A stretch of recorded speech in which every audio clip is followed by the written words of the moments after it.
All right. I think we're live. So we got a couple of people here waiting on me. So this is a weekly live broadcast, at least most weeks. Sometimes things get in the way and I can't make it, but usually I'm here on Thursday evening, 7 o'clock Central. I don't have any kind of topic planned. This is just an opportunity to interact with you guys. So I let the live chat itself kind of dictate what's going on during the live broadcast. So I do my best to answer all of the comments, or excuse me, sorry, a little disheveled here. I do my best to answer all of the chats that come in during the live broadcast itself, the chat itself. So don't spam us with comments. Ask your question, leave your comment. If you see me skip it, like you've seen me long after what you said, then go ahead and ask it again. But give me time to a little while to get through all these kinds of things. Don't be hateful. Don't be rude. Be friendly. You can disagree on things, still be friends. So I welcome a friendly debate, but there's no reason to resort to name calling, no cussing, keep it family friendly, that kind of stuff. So let's get into it. Herman says, howdy, Chris. God bless you and your family. Stay safe and healthy from Midland, Texas. Thank you very much. And thanks for joining tonight. Aaron's Acres, everyone. Hello to you, Aaron. And let's see, Daniel. Hello, everyone from South Carolina. Good to see you. Thanks for joining. Ed says, just waiting for you to start here in Virginia Beach, Virginia. Well, I'm here finally. Thanks for hanging around and on me being patient. Charlotte's Crazy Critters says, hello, Heather from Vermont. We recently added rabbits to our homestead and enjoyed learning from you. Well, thank you very much. I appreciate the kind comments. Hello to you, Mary. Says, hi, Chris. How are you? Well, says, my dad been wondering if it's okay to put a cat litter in the trays for rabbit droppings. Yeah, well, cat litter. Well, I guess it depends on what kind of cat litter it is. I'm trying to think. I don't know what most cat litter is made of. So I would look at the ingredients list, double check that against, something that may be toxic to rabbits, especially something that may be really dusty. You might stay away from those. But, you can use you could use sand. You could use, probably some wood chips or something like that if you wanted to. But, check it against, whatever the ingredients are. Make sure it's safe for rabbits. I'm not really sure what's in most cat litter. So I don't know if I can answer that one for you. I think it would be okay. I don't see any reason why it wouldn't be, but again, you might want to do some Google searching and just double check that. All right, Charlotte says, what's the best size floor wire for rabbits and how much gain and how often for rabbits? Oh, how much grain and how often? Okay, the best floor size is going to be, let's see, 1 inch by 2 inch, 1 inch by 2 inch. Hang on, let me double check something here real quick. I got to look up my notes here. I always get my wiring sizes mixed up. So yeah, okay, the best floor wire, what I've got noted down in my notes, 1/2 inch by 1 inch. I almost said 1 inch by 2 inches. I thought, no, that's too big. 1/2 inch by 1 inch wire, not mesh, wire, galvanized wires, which you want to use. The biggest gauge you can get. Now, remember, when you're talking about wire gauges, the smaller the number, the bigger the gauge. So if you can get, 16 gauge is okay, but if you can go lower, 14, that would be even better. You just may not be able to find that in your area. So, and as far as how much grain and how often for rabbits, I don't feed my rabbits any grain. I feed them pellets, but if you want to feed them some grain, you're going to need to supplement that with other things. Really, you want to feed them about as much, whatever you're feeding them, about as much as they'll eat in 24 hours. You don't want, because rabbits will overeat if you allow them to. So there is a really good book if you don't want to feed pellets and you want to go more of a natural way of feeding them with grains and greens and those kinds of things. There's a really good book on that called Beyond the Pellet. And I would suggest looking into that because I think that's going to be probably sorry, I got distracted by another comment. I think that's probably going to be your best bet on that. I need to look into that a little bit more before I can give good advice on that because I feed pellets. It's a lot simpler. It's a lot easier. You don't have to worry about making sure you get the right nutrient mix and all those kinds of things. It's just simpler for me. So that's what I feed. I have looked into natural feeding rabbits a little bit, but not enough that I can be, I'm not an expert on that. So I would say, look into Beyond the Pellet is probably the best resource I know of. If you're looking at wanting to get away from pellets and feeding more of a natural diet for them. Now, here's one thing I will say is that if you're raising rabbits for meat and you're growing rabbits out, they will grow slower on a natural diet than they would on just a pellet diet, especially if you have a good high quality, high protein, 25% or, well, sorry, that's for quail, 16% or more protein level. And I use a 19% pellet for my rabbits. So hopefully that helps and makes sense. I know I couldn't answer that question exactly for you, and I'm sorry, but I'd rather give you a good resource than to just make something up and not get it right. Hello, Owen. I'm doing well, thank you. And D. Muggles, I think it is. Muggles, maybe? I don't know. Says, hi and love from Pakistan. Well, hello to you. Thanks for joining. Sorry if I got your name wrong. I'm terrible with that. Sillamore says, hey, Chris, and all from North Central Arkansas. Good to see you, Sillamore. Let's see, Joseph. Hey, Chris, good to be back. Well, thanks for joining. I'm glad you're back, too. And we got Stephen from California. Good to see you, Stephen. Ed Got Bait says, I just won 60 eggs, so I went out and got a little giant incubator and have a fan kit. Anything I should know first-time hatcher? Well, I've got a whole series on hatching eggs. It's called Improving Your Hatch Rate, so you might look through that, watch that series. The biggest thing, the only difference really is when you get the eggs, you're going to want to let them rest. So what I do is I put them, like if I get shipped eggs, I put them in the egg turner and I set the egg turner beside the incubator. Go ahead and fire it up now, get it warmed up and, let it run for a day or two before you set your eggs in the incubator. So assuming your eggs are going to be shipped to you and they're probably going to arrive in the next couple of days, it's probably a good idea to go ahead and plug it in, get it started, get it set up. And let me check what that notification was, make sure it wasn't anything incredibly important. It wasn't. I bet it was my doorbell camera. My wife's probably out watering the plants. Where was I going with that? Okay, yeah. Go ahead and set it up, get it fired up, get it up to temp, let it normalize, and give it just a day or two before you set your eggs in it. Get your eggs whenever you get them out. I always set them in the egg turner and just set it next to the incubator. You don't have to turn it on, it's just easier for me to do it that way but you can do it however you want. Let them rest for about 24 hours before you set them in the incubator. Let's see, 99.5 degrees. You've got a fan in it, so 99.5 degrees is what you're shooting for on the temperature. It's going to stay that way the entire time. Your humidity, depending on what your humidity is, you may not have to add much water to the incubator. You want to shoot between 50 to 60% would be your ideal humidity for the first 15 days, and then you go into lockdown on day 15.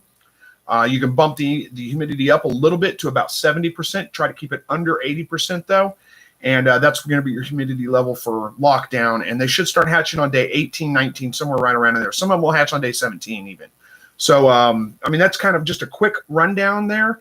But you can check my video series if you want a more in-depth kind of walkthrough of it.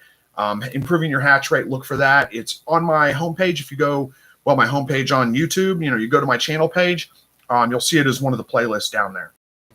All right. Miguel says, finally getting notifications from your channel again. YouTube turned them off. And Team Coke, huh? Well, I'm on Pepsi today, so that's me today. But hey, I'm glad you're getting the notifications again. I don't know what happened there, but thanks for turning them on and checking in. All right. Roy says, finally, oh no, wrong comment. That was Miguel's. Roy says, hey, Chris from England. We've switched from keeping chickens to quail and have been watched your videos. They've been super helpful. Well, thank you so much. I appreciate that. And I'm glad you're finding them helpful. All right. My Little Patch says, hi from Australia. Hey, Chris, every time I add a new quail to my flock, they get picked on. Any way to stop that from happening? Yeah, that's really, really common. In fact, just about any time you add new birds to an existing flock, they're going to get picked on. They're going to get beat up. Sometimes they'll get their eyes pecked out or get feathers pulled from around their face. Unfortunately, it's just how quail are.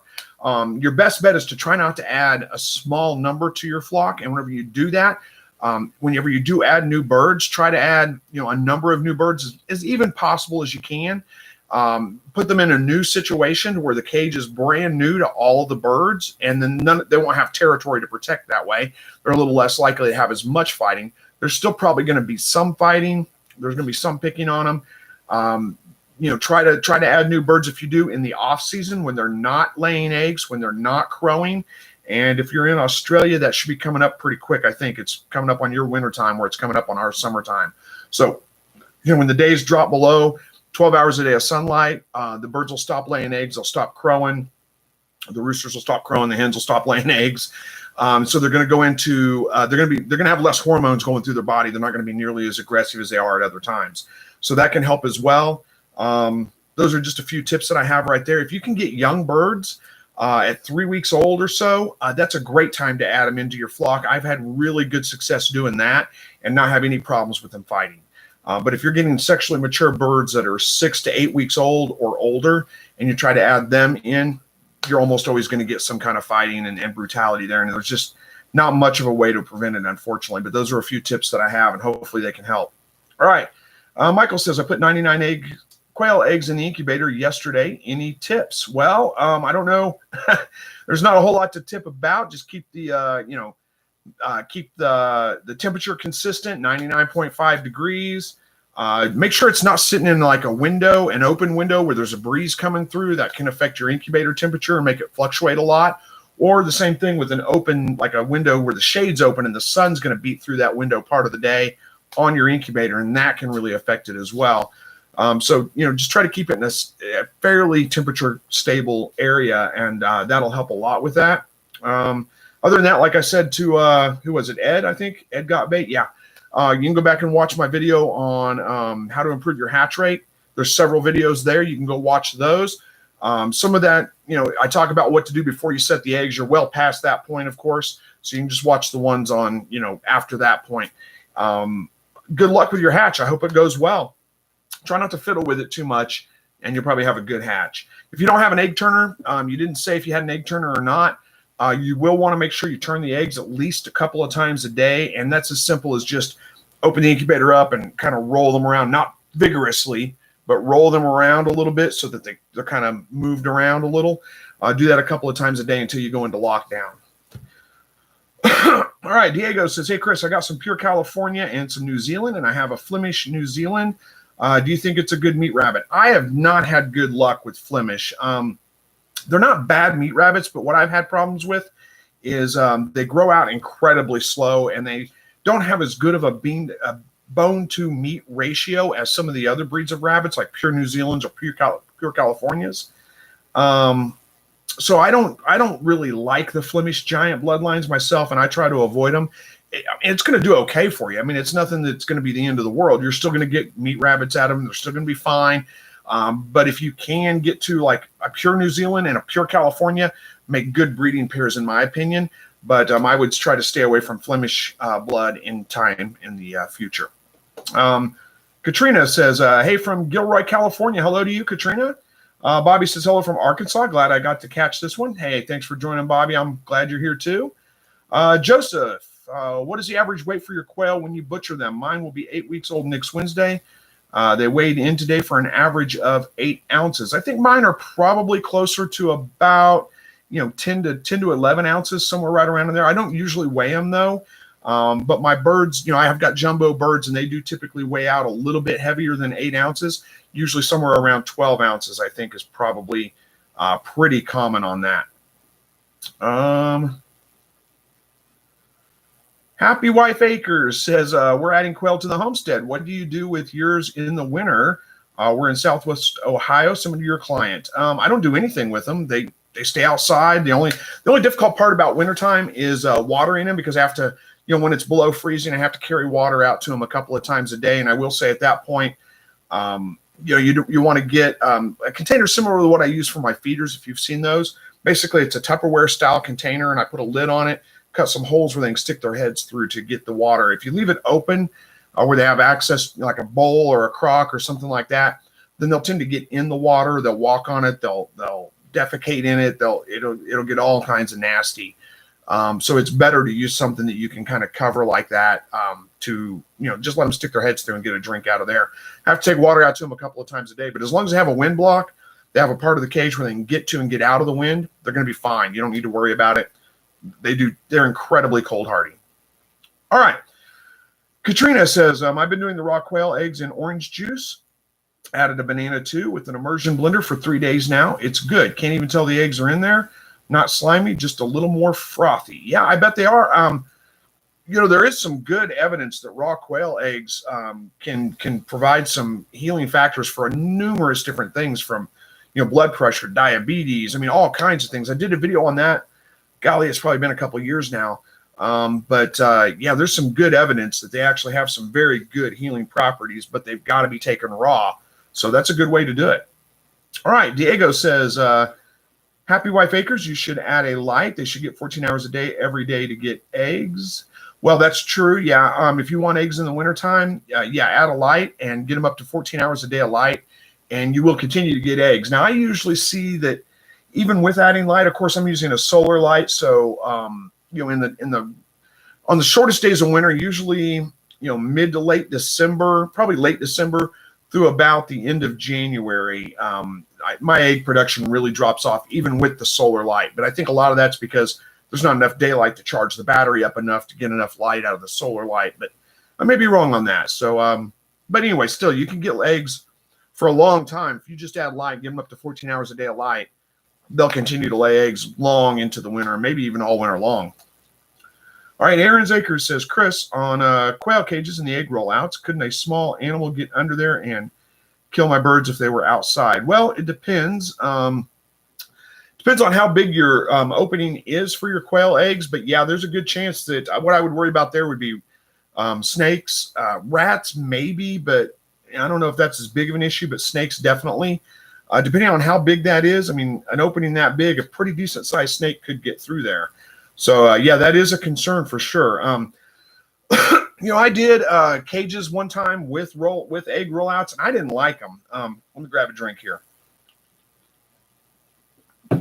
I didn't like them because the whole cage was tilted, and everything, the feeder, everything ends up right at the front of the cages. The birds just didn't seem to, I don't know if it bothered them too much. I just personally didn't like it. So I moved away from that. But yeah, that is probably a valid concern if you're talking about doing a rollout eggs, cages with rollout, with egg rollouts on them. Ed Got Bait says, I've watched all your videos. Thanks for your help, and just don't want to screw them quail eggs up. LOL. Yeah, I don't blame you, but if you've watched the videos, you're following that, you're probably going to do just fine. Don't overstress about it. Usually the biggest problems come when we start fiddling with it too much. So like you want to get in there. It's hard to be patient. You're going to want to get in there and do something, but there's nothing to do. As long as your incubator is working, the temperature is right, your egg turner is working, there's nothing to do but just wait. So don't overstress it. Sillamore says, y'all hit the thumbs up for Chris. Well, thank you very much. And Gabriel's got a thumbs up in the comments. Thank you, Gabriel. Dylan says, how do I get a better hatch rate? Oh boy. Check my videos, how to get a better hatch rate. There's several things that you can do. Starts with collecting the eggs. Make sure you're storing them correctly. I do use a kind of a sanitizing spray to spray the eggs down as I collect them. It's 50% water, 50% gold Listerine. Do I have it in here? I don't have it in here. I don't know why I'd want to show you anyway. It's just in a spray bottle, and I just mist them down as I collect them. You do want to store the eggs between 50 to 70 degrees, probably a little closer, 50 to 60 degrees would be about ideal. You can store them for up to about 7 days before your hatch rates really start to drop. Let me make sure that's not important. Okay, it's not important right now for me. Where was I at? Yeah, you can store them for up to 7 days before your hatch rate starts to drop off from that. So try to store them between, like I said, 50, 65 degrees, somewhere right around there. The way I do that is I put them in an egg carton, just like a regular chicken egg carton. Oh, you do want to turn them a couple of times a day too, or at least once a day while you've got them stored. So the way I do all of that is I put them in an egg carton, just regular chicken egg carton, spray them down with that Listerine. They don't have to be soaking wet, just mist them down a little bit. Throw out any eggs that are overly soiled, like have droppings stuck to them, any of that kind of stuff. Just throw them out. You don't want to wash the eggs in the sense you don't want to scrub them, but just put them in the chicken egg turner. I set a little mason jar in a cooler and put one of those freezer packs that you throw in the freezer and then you stick in your cooler. Put that on the bottom of the cooler. Set the eggs where the carton where it's sitting like this on the mason jar, and then I just turn the egg carton around so it's sitting like this, and then I can't turn my elbow around, but you get the idea. Then it's sitting like this. So I do that once a day, and that rotates the eggs. And then Look at that. John gave me a $5 super chat. Thank you, John, and God bless you too. Let's make sure.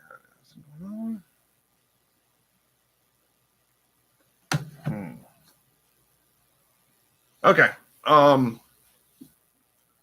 Where was I going? I think that's pretty much it on the storing the eggs. You can float test them before you put them in the incubator, which would be take the eggs, get a room temperature cup of water, put the eggs in there, let them, if they sink to the bottom right away, then they're fine. Just take them out. But if they sit kind of on end or something like that, leave them in there for a few minutes. You should see some little air bubbles coming out. Basically, what you're doing is rehydrating the egg. That can help a little bit too. The other things is just make sure your incubator's got is working correctly, because those, especially if you're using like a Little Giant, a Farming Innovations, anything like that, they're notorious for the thermostats being a little bit off. So get a couple of calibrated thermometers, throw them in your incubator without the eggs in it. Verify that the incubator itself is reading the same as those thermometers. Sometimes you'll see, like the incubator says it's 99 degrees, but when you look at the thermometers, both of them say that it's 97 degrees. So you're 2 degrees off, and you need to bump your incubator temperature up a couple of degrees. I always say get 2 thermometers, because that way you can tell if the thermometers read differently, but one of them agrees with the incubator, that's probably the right temperature, if that makes sense. So there's a couple of tips on that. Go watch those videos. I go through a lot more detail in there, and that'll hopefully help you. All right, Joe, good to see you. John says, thanks for your content. I learned everything I know about starting quail from your channel. Thank you, John, and thank you again for the super chat. I appreciate that. Elaine says, hi from Florida. Got Japanese quail in February that just hatched and just started getting eggs this week. Awesome. Congratulations on your eggs. And John says, had my first hatch, 9 of 12 viable eggs hatched. Well, that's pretty good. Congratulations on that. Well done. Hello to you, Boris. Good to see you. Big Mike says, I've learned a lot of this past year raising quail. This channel has helped a lot. Thanks, Mike. I appreciate that. Kelly, you could put a stock tank heater in your 5-gallon bucket so they don't have to take water out to them as often. Kelly, that's a good suggestion. The problem is that I've got water lines running from the bucket to the little water cups where the quail are, and those will freeze. Even if the water in the bucket doesn't freeze. There's another super chat from Carlos. Says, how can you say the intro out of the blue like it was from first time? Oh, it's the first time in every video. You mean my intro that I normally say, welcome back to another Slightly Rednecked video. If you're new to the channel, I help you to produce your own meat, eggs, and vegetables from your backyard, your balcony, your deck, your garage, or even a spare room in your house. I don't know. Honestly, it just comes to me. So I guess that's how I do it every time. I don't know. I do try to put some, make it sound a little bit fresh and exciting every time. I've kind of stopped doing that recently. I haven't really been doing that in as many of my videos, but I'm sure I'll get back to it.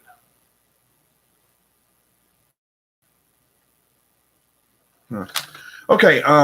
Sorry, work stuff going on. I just need to be informed of it. But all right, so back to your stock tank heater in the 5-gallon. Okay, so the water lines freeze. Unless I'm circulating water through the lines, they're going to freeze. And if they don't freeze, then it freezes right there at the water cup where the water comes out. So, I appreciate the comment, and, it may be a great idea. It may work for you, but it doesn't work for me. Those little, like the rabbit nipples or the water cups that I use for my quail, they freeze incredibly fast. It doesn't take any time at all when you're well below zero. Anyway, where are we at here? Oh, my goodness, people. Sorry. All right, Gerald says, you're doing a great job. Keep it up. Well, thank you, Gerald. I appreciate that. Joanne says, I have 4 baby quail that were born April 12th. Today is May 6th. I had 3 eggs in the baby brooder.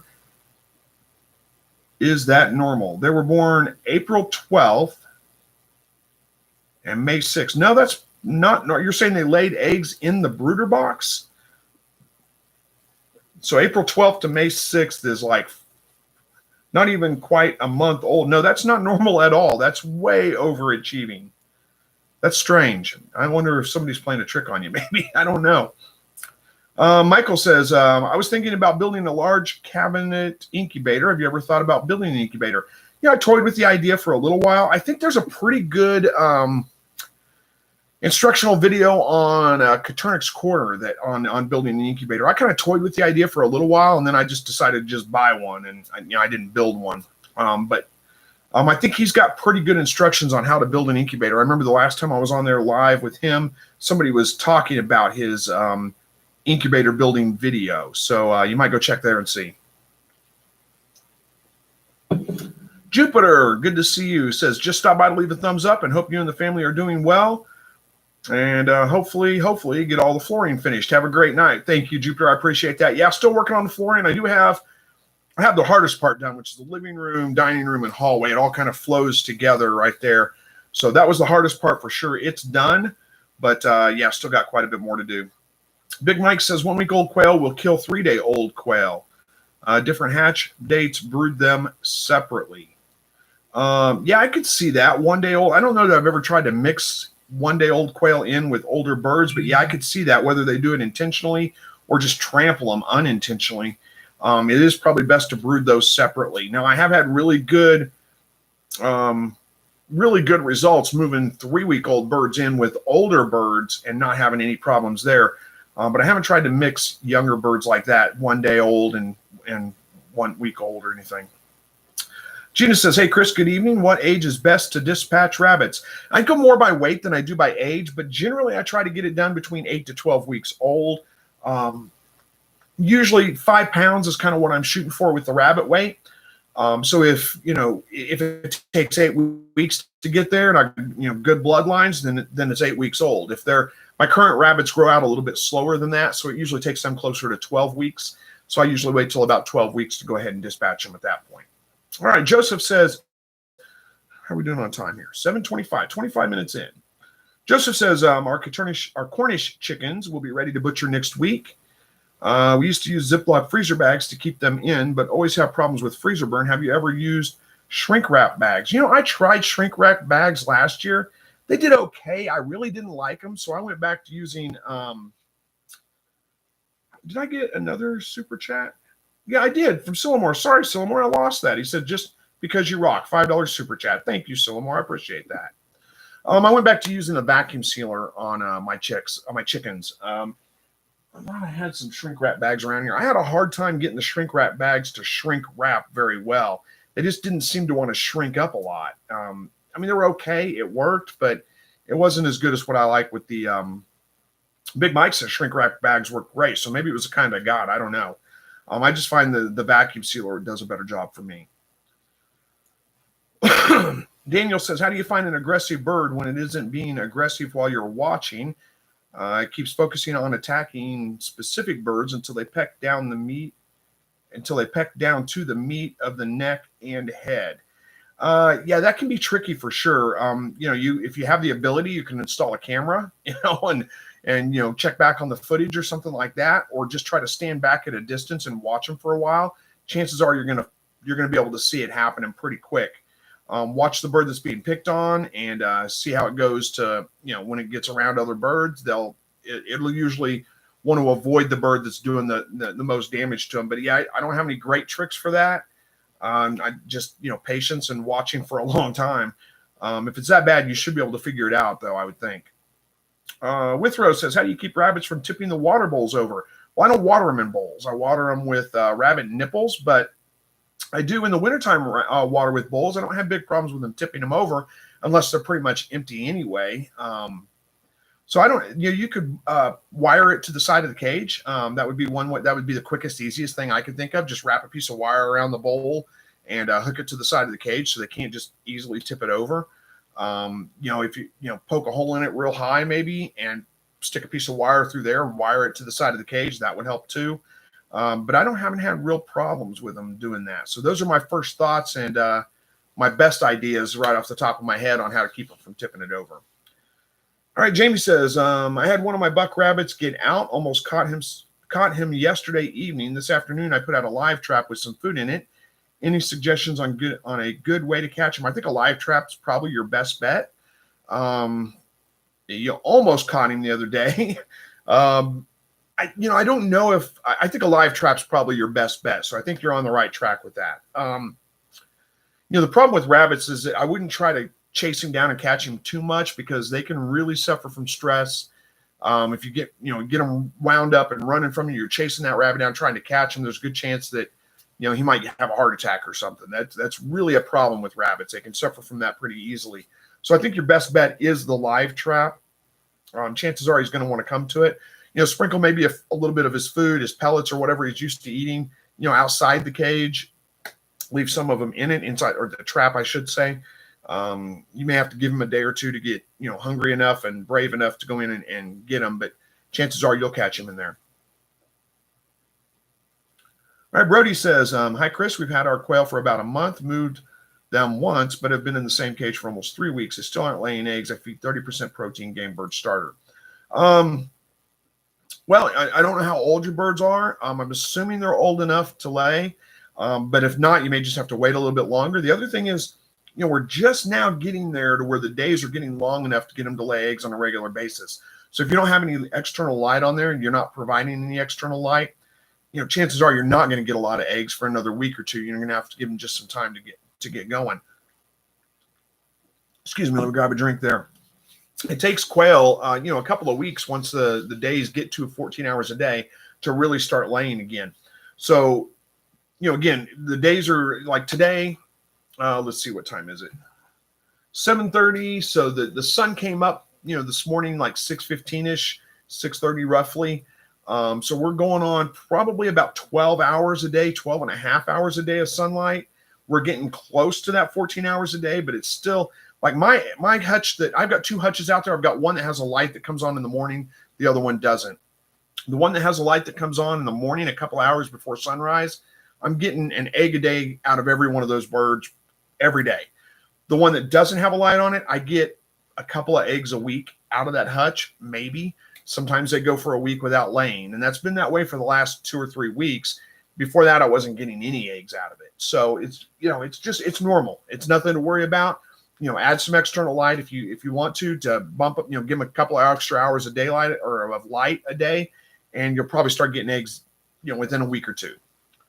All right. Michael says, thanks for all the great advice from Indiana. Well, thank you. You're absolutely welcome. And thank you for watching the videos. There we go. Got it out. All right. Is that Mahoblack? I think it is. Hi, Chris. Could you possibly show us what a fertilized egg looks like again? Love all the information you give us. Yeah, I could. Let's see. I mean, you're looking for, there's a white spot on the yolk, and what you're looking for is it's real faint. It's not like jump out at you, but there should be like a ring around it, like a bullseye. It's going to look like a bullseye, but it's a real faint ring around the egg. I could probably, I can go grab an egg real quick and we can crack it open and we can see if it's fertile, but I don't know that it would show up in here on this camera, so that's probably not a great idea. Let's try it. Why not? Give me just a second. I'll be right back with an egg.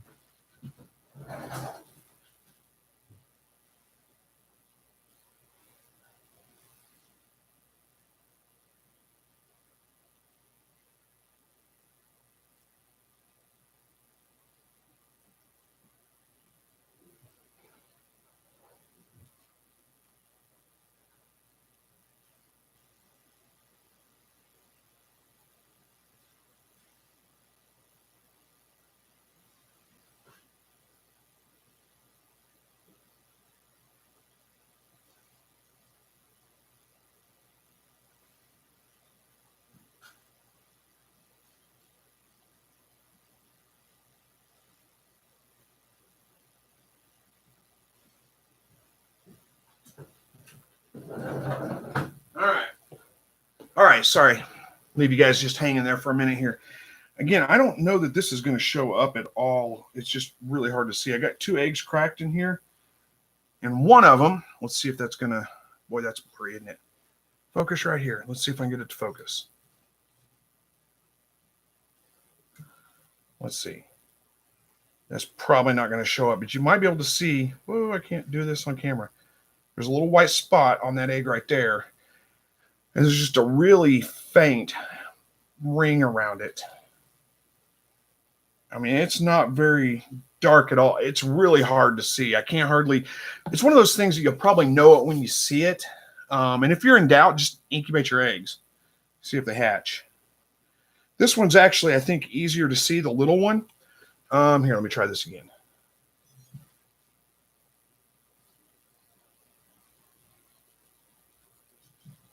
I don't know if that's showing up, but the smaller egg has a little white spot on it, the yolk, and it's got a little bullseye ring around it. Anyway, I don't know if that showed up. I don't know if that was worth doing or not, but I tried. Just check it, check your, it's like I said, you'll probably know it when you see it. So it's really not that hard, but it's just not, like I said, it's not in your face, but you should be able to see them. All right. Aaron says, I built a copy of Copernicus Quarter Incubator and it works great. See, there you go. Thanks for that. Thanks for confirming that, Aaron. I thought he had a pretty good video on that, but I wasn't sure. Sillamore says, Chris, would a guinea pig waterer work okay, like the ones that you hang on the side of the cage? Yeah, those will work. You're talking about the ones with the little ball inside that they lick and get the water out of. They work just fine. My problem with those is they tend to leak, and you have to take them off the cage and open them up to water them. That's what I don't like about them. So I built self-watering. Or not self-watering, gravity-fed water, a big 5-gallon bucket. It keeps all the rabbits watered for a week, and it's much easier to fill up for me. But yeah, you could use that. It'll work just fine. Kelly says rubber bowls are very good for rabbits and other animals, really easy to get ice out of.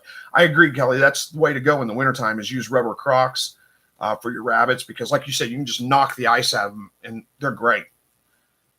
All right. Jamie says, thank you for your advice. You're welcome. Brody says they're old enough to lay, and they were laying at their old home a few weeks ago. I don't have extra light. Well, just give them a little bit of time, Brody. Chances are what you're going to see is probably going to start laying now that you asked about it. They're going to trying to make a fool of you and start laying eggs. But yeah, 3 weeks, usually within 2 weeks, they'll start laying again. But, this time of year, again, they're a little bit more sensitive to that because there's just not quite as much light out. So if they were laying before, they were just getting started laying, they stopped laying when you moved them, it may take them a little extra time to get built up. They'll start laying again pretty quick. All right. Bobby says, thanks for all the info. You are absolutely welcome. Carlos says, how long are quail eggs okay to eat raw on the counter? Until they go bad. I know that's a vague question, but just float test them first. If they float, throw them out. If they sink, they're good. They're probably going to last, depending on the temperature in your house, 4 weeks, almost a month, probably 3 weeks or so. And a lot of that depends on the humidity, the temperature, all that. If they're fertile eggs and your temperature in your house stays above 75 degrees, there's a good chance they'll start to develop. You'll know that when you crack the egg open. But so anyway, that I can't give you an exact time frame because it really does vary. I bet I got the focus off now, don't I? Let's try that again. Get that focus adjusted. There we go. Hopefully we're okay. All right, Carlos, sorry I can't give you a better answer than that, but hopefully that makes sense. It's just you're just going to have to check. Don't, put them in some water. If they float, throw them out. If they don't, they're probably fine. Just check the eggs real good before you go dumping them in something, because they may have started to develop. You'll see blood spots in there if you do. All right, Big Mike says, my quail started into February like crazy when they have slowed down now. And I'm kind of glad. I was getting 10 to 12 a day. I got 150 in the incubator now. Yeah, sometimes it's a double-edged sword, isn't it? Sometimes you're like, I need eggs, start producing. You're like, whoa, slow down. There's too many eggs. I know that feeling. Katrina says, I've trapped pygmy rabbits in the wild for research. We always set the trap and cover it with burlap. It looks like a burrow. That's a good idea. They are smarter than we think. Well, that's true. Yeah, when I was a kid, we made rabbit traps out of a peg that went in the back and a string to the door that slid down in the front. Peg had a notch in it, notched up against the hole in the top of that box. So the idea was the rabbit would go in to get the food in the back of the burrow, hit that stick and dislodge it, and then the door would slide down. So, yeah, I could see that working pretty well. Good suggestion, Katrina. Thank you. All right, Danny says, thank you so much for all the information. Love you, but don't tell my family. Thank you, Don. I appreciate that. ER says, you said don't eat the spotted liver, but you can eat the meat and the other organs. Don't eat the organs at all if you've got white spotted liver in your the meat's okay. Make sure you cook it thoroughly, but stay away from the organs, and especially the liver for sure. White spots on the liver could mean a number of things, but the big concern is coccidiosis.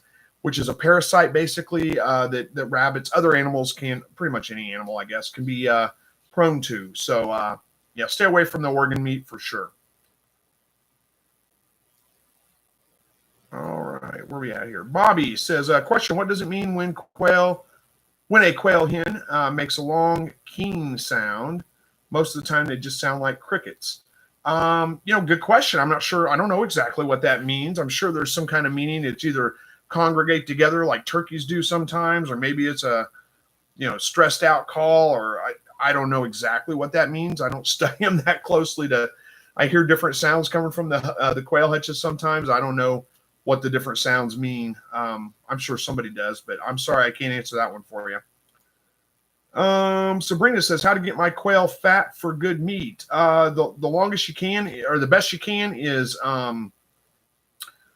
feed them a high quality, high protein quail diet, and as much as they want to eat. I use the 30% protein, and that's the best I found. It gets them best growth rates out of them, helps them gain weight. That's it. I mean, the rest of it's all genetics, but that's the best thing you can do for them. All right, Crystal says, how long are bunnies pregnant? About 30 days usually. Some of them can go 31, 32, or even 35, but most of the time 30 days. They're going to have their babies almost exactly on the 30-day mark. All right, Brody says, okay, thanks for all your help. You're right. They will probably all lay eggs tomorrow just to prove me wrong. Yeah, that's been my experience with them too. They hold out on you until you ask a question about it, and then all of a sudden they decide to start laying eggs. I don't know. Those animals are all like that, it seems like. All right, Emily, thanks for the advice. My doe just had her second litter. She's almost 13 pounds in California, but has smaller litters, 5 kits. First time she ignored them, but this time she is nursing them. Yeah, sometimes first-time litters a lot of the times can be very traumatic. It's not uncommon for first-time mothers to be a little bit weary of their kits, not know exactly what to do. Usually they pick it up by the second litter, though, and I'm glad to hear that yours have.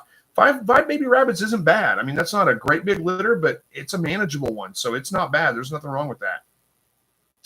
All right, Joseph says, if you could raise any other animals for meat, what would it be? Well, I raise chickens, I raise rabbits, I raise quail. What else could I add to that? If I could add, beef, like if I could raise cows to have some beef, or a couple of cows, that would be good. Or even a couple of pigs, maybe. That would be all right too, to have some pork. But those are the ones that come to mind right offhand. Maybe even some goats. I don't know. I like goats, and goat meat isn't bad. Crystal says, and when do I wean them? When do I wean them? What are we weaning, Crystal? I know you asked me about something. What was it? How do you wean your rabbits? That's what you're at. Duh. What, you don't wean quail. I guess I should have known that right off the bat. How do you wean your rabbits? You don't really have to wean them necessarily. Or you're saying, when do you wean them? The mother's pretty much going to do that. So really about 6 weeks old. Don't do it before 6 weeks, but right about 6 weeks is when they're usually weaned. It's safe to go ahead and move them off the mother if you want to at that point, move them to their own cage. But they'll kind of do that on their own. You don't really have to do anything special. Just at 6 weeks old, go ahead and move them if you want to. You can leave them with the mother up to 8 weeks if you want to, but it's really best to move them away from the mother at 8 weeks old. Separate your males from your females, because at about 12 weeks old, they're getting to the point where they could start breeding at that point. You want to keep them separate. Sillamore says they will always make liars out of us. Yeah, they seem to, don't they? Tanya Vaughn says, any thoughts on how many bucks for 5 doe rabbits? It depends on how often you want to breed them. $1 could easily breed 5 doe rabbits, as long as you're not wanting to breed them all on the same day. If you want to spread it out once a week, no problem. $1 is all you need. Even if you want to do 2 rabbits a week, $1 can do that pretty easily. In fact, you could probably do one doe a day if you wanted to. So, if you want to do more frequent, if you want to breed them all on the same day, you're going to need a couple of bucks. But other than that, 1 can handle it all. All right, Emily says, Tanya, 2 for 2 different bloodlines. At least that is what I would do. That's a good suggestion too. If you plan on breeding your baby rabbits, like if you want to keep them for future breeders, then yeah, having a separate buck, so you'd have 2 different bloodlines and you could keep the babies and make them breeders. That's a good suggestion. RER says, when do you like to process your rabbits? Do you go by weight or time frame? I go by weight. 5 pounds is what I'm looking for. If I have good bloodlines, then I can usually get there by 8 weeks old. But like right now, my current doe and buck, it takes them closer to 12 weeks to get out to 5 pounds. But that's what I'm looking for. Emily says, I move my bucks out at 6 weeks and does at 8 weeks. There's nothing wrong with that. That works just fine. Joe says, I have a doe peeing a funky pink orange color. How do I know if it's blood or food dye? Or, well, if there's nothing else wrong with him and he's still alive after doing this for a while, it's probably just food dye. In fact, most of the time it is just food dye. They pick up the pigments in their food. Even if you don't feed them pink food, they pick those pigments up and they do tend to expel them in their urine. It's usually nothing at all to worry about unless he's displaying some other signs like he's not eating, he's acting lethargic, any of those kinds of things. It's probably nothing to worry about. All right, Raya's Rabbitry says, hey, Chris, love your videos. I have a doe whose first litter was 2 deformed kits and second breeding, she didn't have any kits. Is this a sign of bad genetics or should I try again or freezer camp? 2 deformed kits on the first litter and then no kits on the second litter. That makes me think there's something wrong, maybe. You could try again just to see, because who knows, the last litter may have just been, for whatever reason, failed. You don't know for sure. So I might give her another shot one more time. If you have any problems with the next one, I would count her as something wrong. I wouldn't continue to breed her. I'd look for a replacement for her at that point. I would, my guess, I'm leaning towards thinking there is something wrong with her, whether it's genetic or, some kind of deformity herself, whatever reason.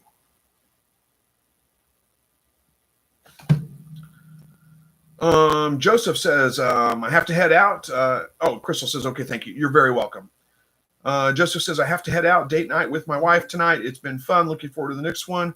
Good night, all. God bless. Well, have a good date night with your wife, Joseph. Thanks for stopping by and hanging out with us for a little while. Sillamore says, getting dark. Got to go feed my quail and collect eggs. Thanks for all your time and advice, Chris. God bless and good night, all. Thank you, Sillamore, for joining tonight. Have a good night yourself. Sabrina says, anything I can do for fly quail attract? Anything I can do for fly quail attract a lot of flies. Yeah. I don't know if you're lucky enough. I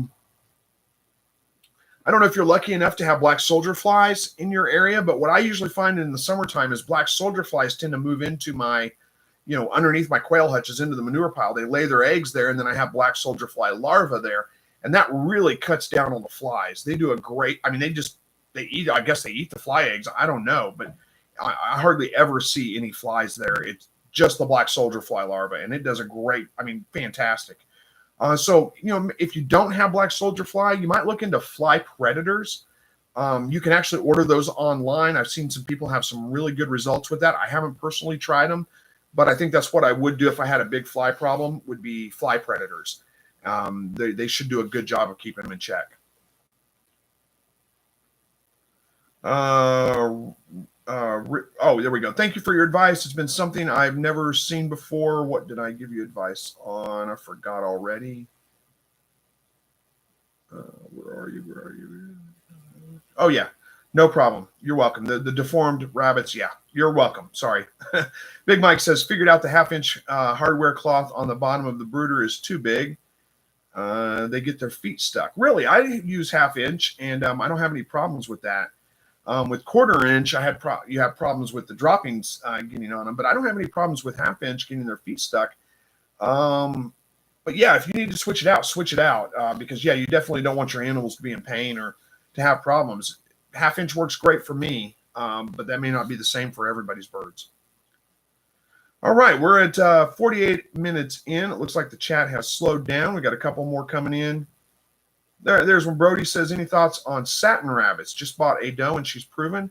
I got her last babies with her and they are growing fast. Sounds like you've got great ones. Satin rabbits, I've heard, are always good. I've never had any myself, but sounds like you've got the experience right there. You're telling me they're growing fast, they're doing well. It sounds like a great rabbit.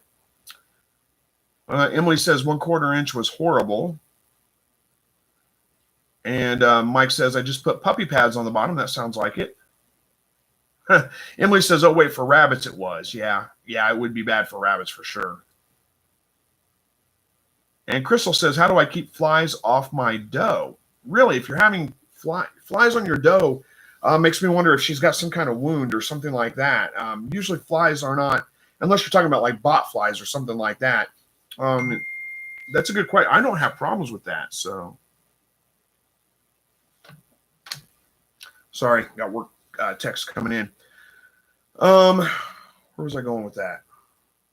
I don't have problems with flies on my dough or anything like that. If you've got a lot of problems with that, I would set up some fly traps. Again, fly predators are a good something I've seen a lot of people use. But yeah, I would go all out to definitely keep the flies off the rabbits, because fly strike can be bad. Luckily, I don't have problems with that. But fly traps, fly paper, fly predators, all those things combined, you should be able to make a dent in that population pretty quick. ER says, besides giving rabbits wood, how do you take care of their teeth, Link? That's it. I just give them wood. I've never had problems with them overgrowing or anything like that. You can trim their teeth, but that sounds hideous to me. So I don't do that. I just give them wood, and I've never had problems with them their teeth overgrowing. Ed Got Bait says, can you get black soldier fly larvae from good pet stores? They call them phoenix worms. There you go. Buy some, dump them in around your quail poop, and they will eat it and keep the flies away. That's a good suggestion. There you go. Emily says, if a rabbit has teeth issues, I would call it unless you want to trim them. Yeah, that's probably a good suggestion, Emily. That is probably a sign if they've got teeth issues that there's something else going on there. Because, again, I've never had that issue myself. But, yeah, I would think I would probably call the rabbit at that point. ER says, thank you for your time. You're welcome. All right, guys, I think I'm going to wrap this one up. We're about 10 minutes early, but the chat's starting to slow down. I've got some things I've got to do before I go to bed, go spend some time with my wife and the family. I've got a few work things I got to get taken care of, so I think this is a good point to go ahead and shut this one down and wrap it up for tonight. So anyway, thank you guys for joining tonight. I appreciate all of you. Hopefully we'll see you guys again here next week. And as always, God bless. Good night.